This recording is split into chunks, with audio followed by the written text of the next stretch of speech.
Ya, tentu dengan tetap memperhatikan yang namanya risk management tadi. Jangan diabaikan. Karena kebanyakan trader bangkrut, hancur karena menyepelekan atau menganggap enteng namanya risk management.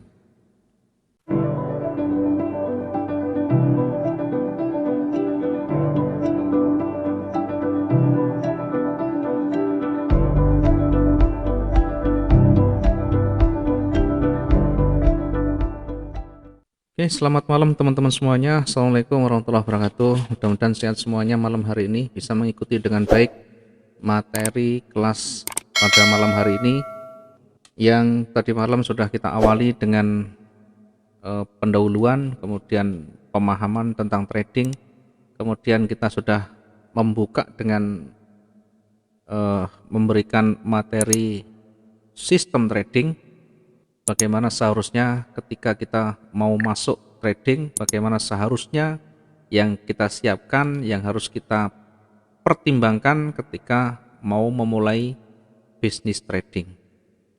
Baik, selanjutnya pada malam hari ini kita akan lanjut materinya.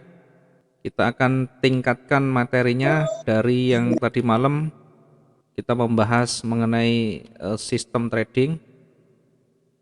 Malam hari ini masih akan terkait dengan sistem trading, namun sudah masuk di wilayah technical analysis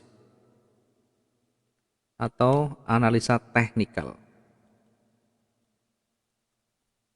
Orang biasa sebut dengan TA, technical analysis.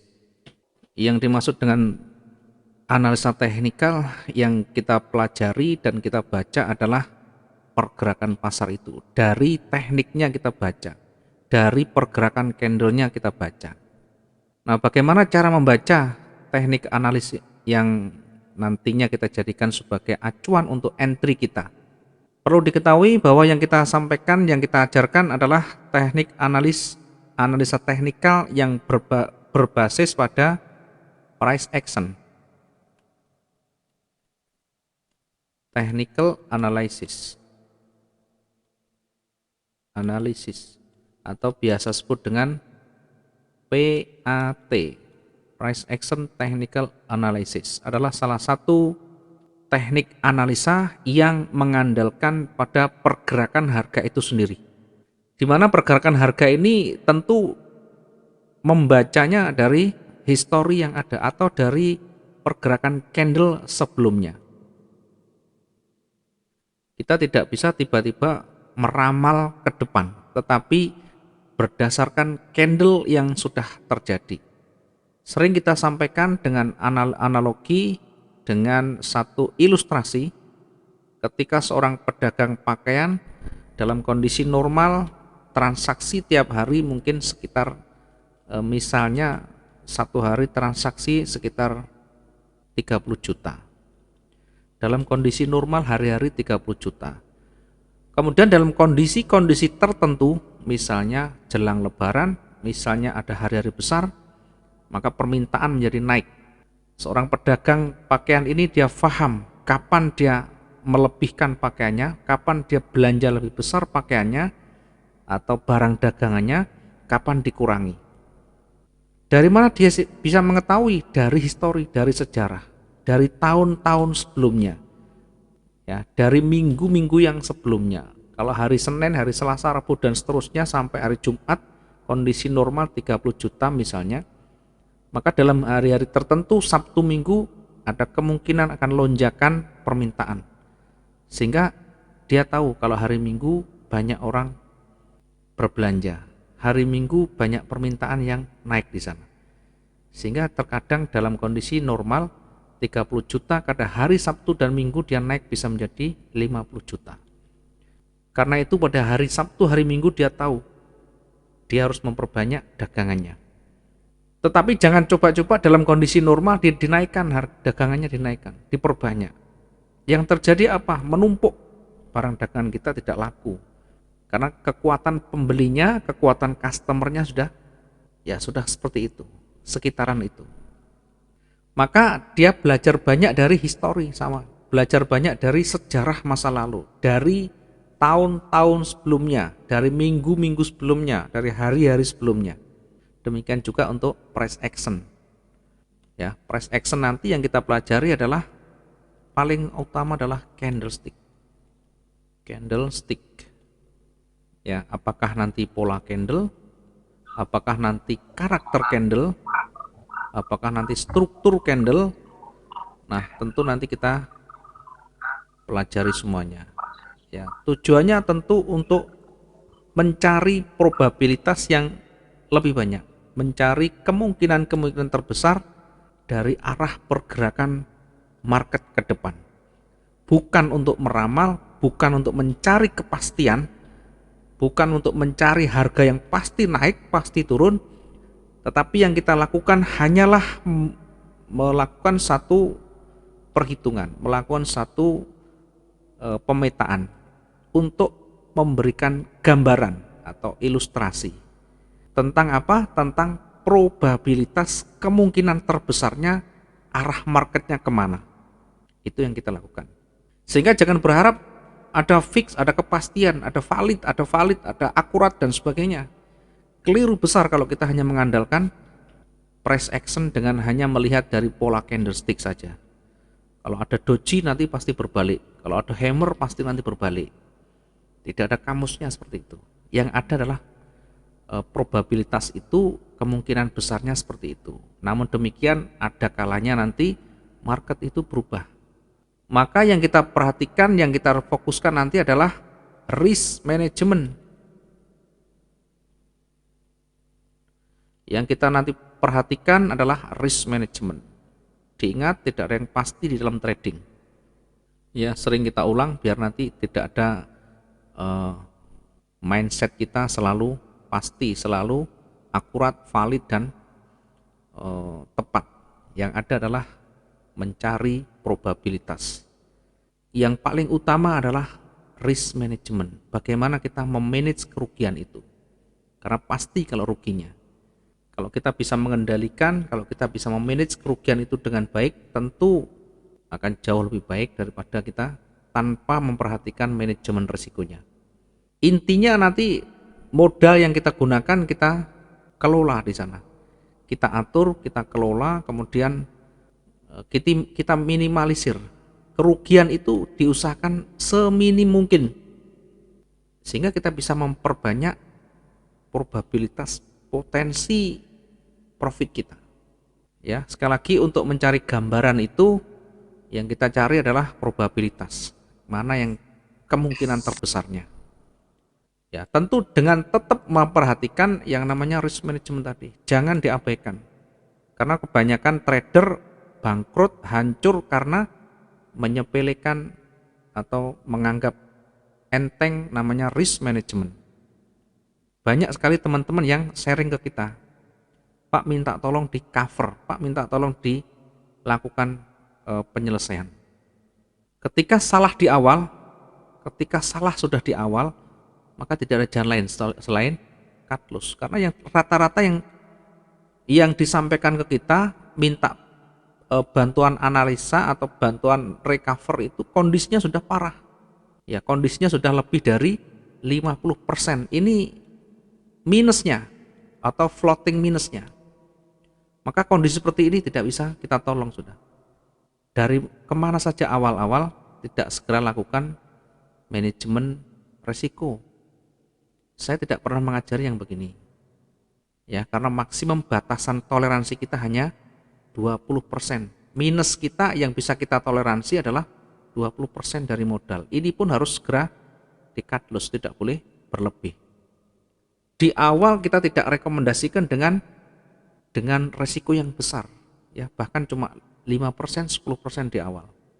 Jangan ambil risiko yang tinggi tanpa pengalaman yang panjang, tanpa pengetahuan yang panjang, ya, tanpa pengetahuan yang luas, tentu terkait dengan teknik trading ini. Oke, kembali ke materi price action.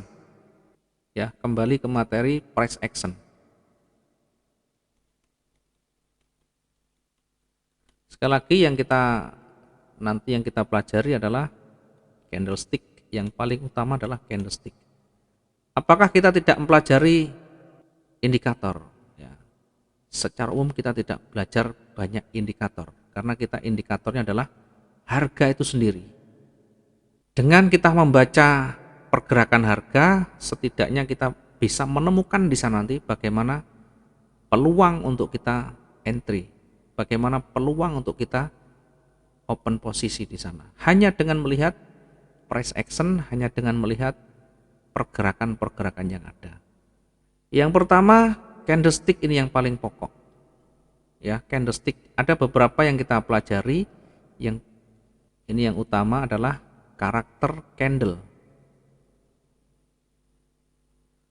Yang pertama dulu karakter candle, pahami karakter candle. Sehingga meskipun nanti kondisi pasarnya naik turun, ketika kita sudah paham karakter candle, kemudian kita kombinasikan dengan aspek yang lain, tentu nanti akan mempermudah kita mengenal lebih dini.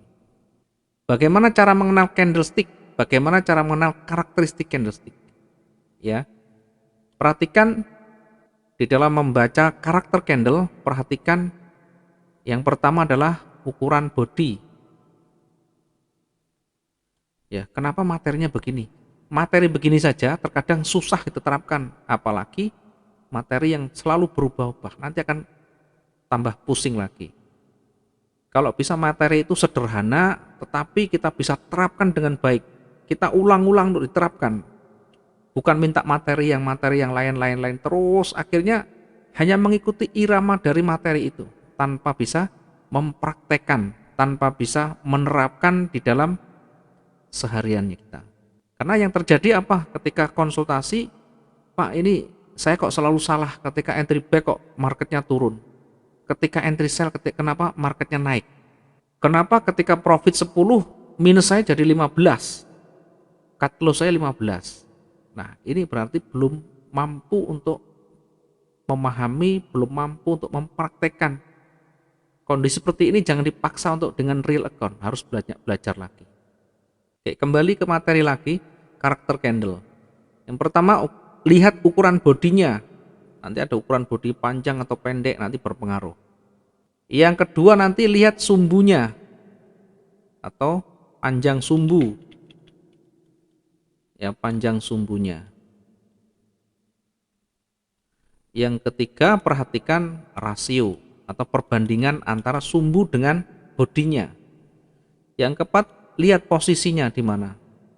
Posisinya misalkan bodinya kecil, kemudian ekornya panjang di atas, maka ini menjadi sinyal, menjadi petunjuk awal bahwa seller sudah menekan dengan kuat. Nanti tinggal kita cari parameter yang lain yang memperkuat kriteria cara entry kita. Yang kemarin di sistem trading sudah kita jelaskan, ya. Di sistem trading kita sudah jelaskan panjang lebar yang kemarin. Yang pertama, tentukan target, ya, target yang rasional. Yang kedua kemarin, pilih time frame yang sesuai dengan karakter kita, sesuai dengan gaya trading kita dan tipe trading yang kita pilih. Yang ketiga, kemarin harus tahu, bisa menentukan cara kita entry atau teknik entry kita seperti apa, teknik exit kita bagaimana. Kemudian yang keempat adalah batasi kerugian kita, jangan sampai over. Ya, ini yang kemarin kita sampaikan terkait dengan sistem trading. Kembali lagi ke karakter candle. Yang pertama tadi ukuran body diperhatikan, panjang sumbu, kemudian rasio antara body dengan sumbu. Yang keempat adalah posisinya di mana. Posisinya nanti kita pertimbangkan apakah di ujung atas atau di ujung bawah atau bahkan di tengah-tengah, nanti pengaruh sekali. Sekali lagi, karakter candle ini nanti memberikan petunjuk, bukan serta-merta kalau karakter muncul ekornya di atas, bodinya di bawah, bukan berarti dia langsung sell, bukan berarti langsung turun. Ada parameter lain yang nanti harus kita perhatikan. Makanya tidak bisa berdiri sendiri, harus satu kesatuan untuk bisa meyakinkan kemungkinan besarnya mau kemana marketnya. Ini candlestick yang kita pelajari. Berikutnya yang kedua nanti yang kita pelajari adalah pola candle. Nah, pola candlestick yang biasa diminta oleh teman-teman, Pak, minta pola candlestick dong Pak. Pak tolong dikirim pola candlestick. Ada banyak sekali. Saya yakin kalau dilihat pasti pusing kalau melihat. Oke, saya coba tunjukkan contohnya ya, karena teman-teman rata-rata di luaran sana yang diminta adalah candlestick, pola-pola candlestick begini. Padahal kalau kita belajar banyak, kalau kita hanya fokus di pola-pola candle, tidak ketemu nanti. Ya, kenapa? Karena memang tidak bisa berdiri sendiri. Pola candle itu harus ada yang memperkuat, harus ada aspek lain yang memperkuat. Ya, sehingga lebih kuat, lebih yakin dan lebih kuat di sana. Oke, saya kasih contoh ya, kasih contoh dari eh, pola-pola candle yang kebanyakan diminta oleh banyak orang ya. Hanya fokus pada pola candle, fokus pada pola candle ya, sementara tidak memperhatikan konsep dasarnya seperti apa. Nah, ini adalah salah satu contoh saja. Saya berikan salah satu contoh dari pola candle. Baik, kita lanjut dengan pola candlestick dulu. Ya, ini adalah salah satu bentuk dari pola candlestick ya. Teman-teman bisa lihat di sana. Ini adalah salah satu model-model dari pola candlestick. Ini masih jauh lebih lebih sedikit ya. Nanti ada banyak sekali. Tapi saya tidak mengajari pola candlestick yang seperti ini karena seperti ini kalau belajar banyak begini jadi pusing kita. Makin banyak pola candlestick yang kita pelajari, makin pusing. Karena ada kuncinya, ada benang merahnya. Ya, tidak perlu semuanya dipelajari. Ibaratnya rumus dasarnya harus ketemu. Perhatikan kalau kita belajar seperti ini, ya belum tentu nanti ketemu model begini. Kalaupun ketemu nanti pusing. Ini ikut yang mana ya? Ini rumusnya ikut yang mana? Apakah nanti seperti ini? Ya, apakah nanti akan modelnya seperti ini atau model seperti ini, kita bingung. Ya, daripada kita pusing dengan model-model candlestick yang banyak, maka saya berikan benang merahnya. Saya berikan dasarnya, konsep dasarnya yang nanti ketemu tanpa harus membaca pola candlestick yang banyak seperti ini. Ya, tidak perlu kita juga hafal dengan namanya begini, ya. Kita cukup memahami konsepnya. Kalau sudah ketemu konsepnya, ketemu ini petunjuknya mau kemana. Tidak harus menghafal nama-namanya. Karena yang paling penting kita memahami konsepnya, kita tahu arahnya mau kemana, entry, profit, close. Entry, profit, close. Ya, ujung-ujungnya adalah profit kita. Ujungnya adalah mencari profit. Ya, bukan untuk pinter-pinteran teori, tapi endingnya harus bisa profit secara konsisten di sana.